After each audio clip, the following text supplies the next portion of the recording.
Putz, esqueci de colocar o título na redação. Cara, eu escrevi o texto em primeira pessoa. Nossa, eu não fiz a proposta de intervenção. Nossa, agora que eu vi que aquela frase do Einstein é na verdade uma frase do Freud.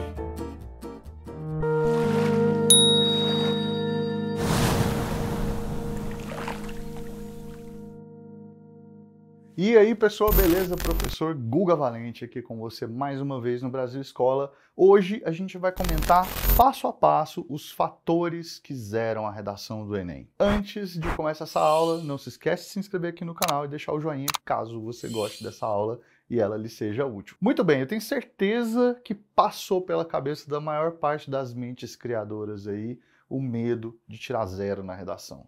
Quem nunca teve medo de zerar uma redação que atira a primeira pedra? Mesmo quem tem domínio de escrita, em algum momento pode cometer um vacilo que pode levar à anulação da redação.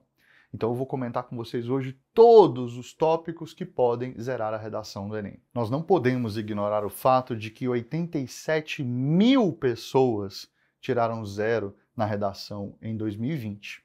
Esse não é um número pequeno e é por isso que a gente às vezes se preocupa tanto com essa parte, né, com essa questão de não zerar a redação. Mas afinal, o que é verdade e o que não é sobre tirar zero no Enem? Vamos começar com a fuga ao tema. Fuga ao tema, de fato, é um dos casos em que há uma maior quantidade de nota zero. Grande parte das pessoas zera a redação porque não consegue se manter dentro do tema. Mas entenda que existe uma diferença entre fuga total do tema e fuga parcial do tema, que a gente também chama de tangenciamento do tema. A fuga total ao tema significa que a pessoa não conseguiu abordar o foco, aquela parte que é mais importante. Então nós temos aí um tema, por exemplo, o tema de 2014, né, que foi a questão da publicidade infantil em questão no Brasil. O tema era exatamente esse. Publicidade infantil em questão no Brasil. E aí a pessoa não fala sobre publicidade infantil, ela vai falar sobre, por exemplo, a influência da TV. A influência da TV na vida dos brasileiros. Ora, influência da TV é muito genérico. A gente pode entender que a publicidade infantil faz parte, né, da influência da TV, mas isso é uma pequena parte. Então não tem uma relação direta. E aí você vai perceber que usar as palavras do tema te ajuda, por exemplo, a não fugir dele. Então daí eu sempre recomendar, quando você puder, ali no começo do texto, já menciona o tema de cara, porque isso vai ajudar você a concentrar-se um pouco mais e vai alertar o corretor de que você quer falar sobre aquilo. Isso vai ajudar você a se manter dentro do tema. Mas nós temos uma fuga que é parcial ao tema. O que é uma fuga parcial ao tema ou tangenciamento? A fuga parcial ocorre quando a gente não faz uma abordagem do foco completo.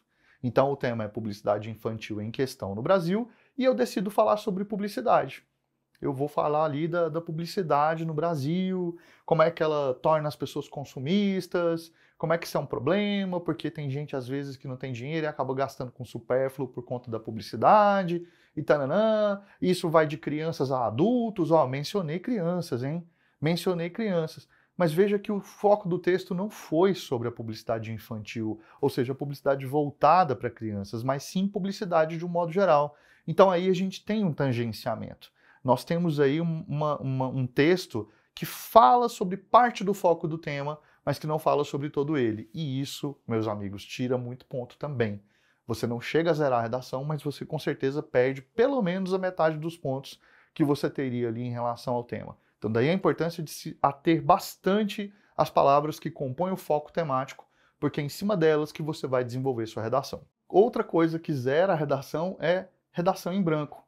Eu não preciso comentar muito sobre deixar a redação em branco e você tirar zero, né? Não obediência ao tipo dissertativo argumentativo é outro fator que zera a redação. Então uma pessoa que escreve ali uma crônica argumentativa ou um artigo de opinião, pior ainda, escreve um conto, tá certo? Ou uma carta, também vai zerar a redação, porque afinal de contas o texto que é pedido é o texto dissertativo argumentativo, que tem uma estrutura própria. Ah, Guga, mas o artigo de opinião não é um texto dissertativo argumentativo também? Ele também não utiliza de partes expositivas e partes argumentativas? Sim, só que o contexto de circulação de um artigo de opinião é o contexto jornalístico. É um texto que ocorre principalmente dentro dos jornais. Ele tem um interlocutor que é definido. O próprio leitor é definido ali também. Então, locutor e interlocutor estão muito bem definidos no artigo de opinião. Então, na dissertação não é assim, né? Na dissertação a gente tem um interlocutor genérico, Então não dá para a gente escrever um artigo de opinião no lugar de uma dissertação. Isso é fator para zerar também. Texto com menos de 7 linhas. Isso também zera a redação. E aí eu reforço a ideia de que nós devemos nos lembrar que o gênero é uma dissertação argumentativa, ou tipo, algumas pessoas vão preferir entender a dissertação como um tipo, né? Então é uma dissertação argumentativa, não é um bilhete.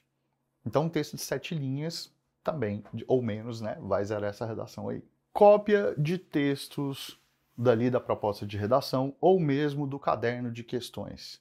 Se você copiar esses textos na sua redação, você vai zerá-la. Ah, mas então quer dizer que eu não posso usar o texto motivador? Você pode usar o texto motivador, mas você vai de preferência fazer isso utilizando as suas palavras. Você não vai copiar trechos inteiros, tá?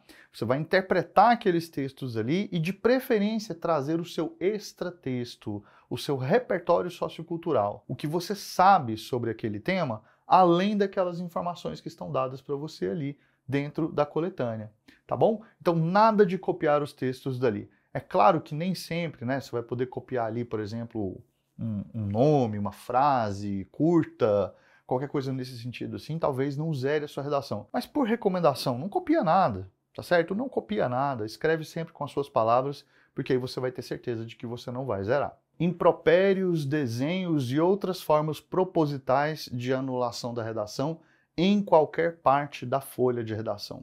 Sim, meus amigos, acredite, tem gente que escreve palavrão, tem gente que acha que a prova é uma prova de artes e faz desenho, tem gente que, né, não sabe ali, escreve um versinho bíblico, alguma coisa ali. Há casos, tá certo? Hoje esses casos não são divulgados mais, mas há casos aí que se você buscar na internet você vai encontrar de pessoas que mandaram recados para o corretor, né, desejando que Jesus abençoasse a correção dele, para que ele pudesse fazer uma correção muito boa. Claramente uma pessoa que às vezes não tinha uma boa escrita, né, não tinha falado, não tinha feito uma boa dissertação e estava ali torcendo naquele momento para Deus, para iluminar o corretor, né, que o corretor pudesse ajudar, mas naquele momento provavelmente o corretor ia eliminar mesmo, né? Então nada de fazer desenho, nada de ficar fazendo numerações fora do lugar, escrever palavrão de jeito nenhum, imagina, né? Isso é um texto formal, então você não vai escrever palavrão ali, rubricar seu texto, né? Colocar uma assinatura, nada disso,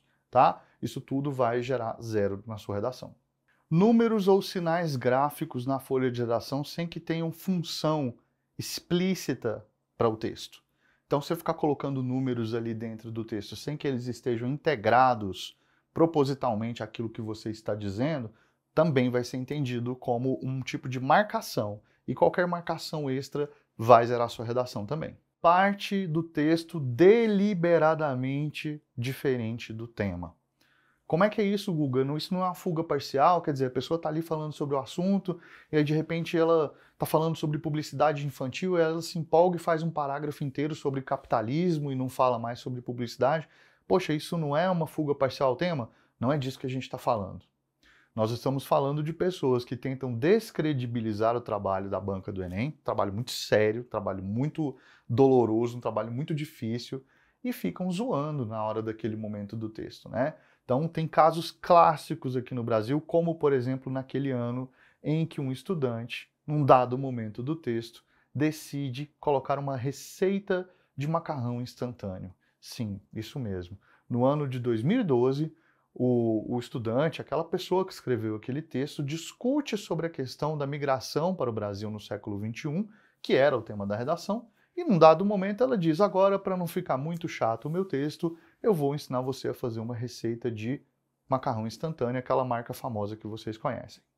E ele faz literalmente, a pessoa faz literalmente durante um parágrafo, aquela receitinha que a gente encontra no verso desse macarrão instantâneo. Naquela ocasião, a orientação da banca era desconsiderar aquela parte do texto e corrigir o resto e dar uma nota. Só que passou a ser uma prática. Muitas pessoas começaram a fazer gracinha em relação a isso, começaram a zoar demais. Então, além dessa, tem uma outra com o hino do Palmeiras, e tem outras tantas redações aí de pessoas que fizeram isso. Então, para acabar com a gracinha, o Enem decidiu, toda vez que tiver uma parte deliberadamente descontextualizada do tema, é para zerar automaticamente.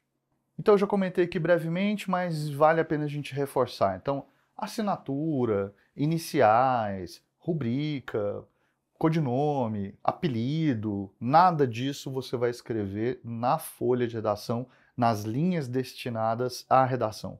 Existe um campo embaixo da folha de redação, destacável inclusive, que é onde você vai inserir essas informações, seu nome e tal. Ali você precisa assinar. Agora, na folha de redação mesmo, você não vai fazer isso. Caso contrário, você também zera. Texto predominantemente ou integralmente escrito em língua estrangeira. Também zera a redação. Vous ne pouvez pas rédiger votre texte en français, par exemple. Texto ilegível, que impossibilite a correção. Então você que tem aquela letra maravilhosa, né, de quem está escrevendo sobre um terremoto com a mão esquerda, você precisa fazer caligrafia, porque nós não somos obrigados. Textos com letras muito difíceis de ser compreendidas também vão passar batido e vão zerar a redação, tá? Tente lembrar-se do seguinte, a sua letra não precisa ser bonita, ela tem que ser legível. Existe uma diferença muito grande entre uma letra legível de ter uma letra bonita, tá bom? Então pratique caligrafia, deixe a sua letra legível. A minha recomendação é que você passe para a letra de forma. Depois que eu mudei a minha letra para a letra de forma, eu economizo muito mais espaço dentro do texto, eu consigo escrever muito mais palavras na linha de uma redação e minha letra fica muito mais fácil de ser compreendida pelo outro. Então pratique letras de forma, diferencie as maiúsculas das minúsculas, não é proibido escrever com letra de forma no texto, tudo bem? Todos os anos eu faço Enem e todos os anos eu escrevo com letra de forma. Então vai por mim, você pode fazer isso que vai dar certo. Mas, por favor, letra de garrancho nunca mais. Imagine que aquele corretor ali já corrigiu 60 redações naquele dia. A cabeça dele está explodindo de tanto cansaço. E ele pega uma redação escrita num idioma, numa letra incompreensível. Ele não vai pensar duas vezes e vai zerar sua redação. Então, voltando lá no início do nosso vídeo, você, por exemplo, esquecer de colocar título na redação do Enem, você trocar uma citação, por exemplo, ou escrever um texto em primeira pessoa, não são fatores que vão zerar a sua redação. O título, por exemplo, é completamente opcional. Você colocar ou não vai fazer diferença no seu texto. Já a primeira pessoa e uma citação errada podem até te prejudicar um pouco. A primeira pessoa porque tira um pouco a característica do texto dissertativo argumentativo, que normalmente é escrito em terceira pessoa, e a citação errada demonstra pouco domínio aí do repertório que você está querendo usar. Mas zerar a redação você não vai. Todas as informações dessa aula foram retiradas da cartilha do participante do Enem, divulgado pelo INEP todos os anos antes da prova. Então você pode correr lá na internet e baixar esse manual, essa cartilha, porque é muito legal, é uma cartilha muito interessante que traz informações bastante esclarecedoras, como essas, por exemplo, que a gente comentou aqui com você, para que você possa fazer uma boa redação do Enem, beleza? Eu espero que você tenha gostado dessa aula. Se gostou, deixa lá um joinha para mim, por favor, no final do vídeo. Não se esqueça de seguir a gente nas outras redes sociais e também de acessar os links que estão aqui na descrição. Valeu? Até a próxima!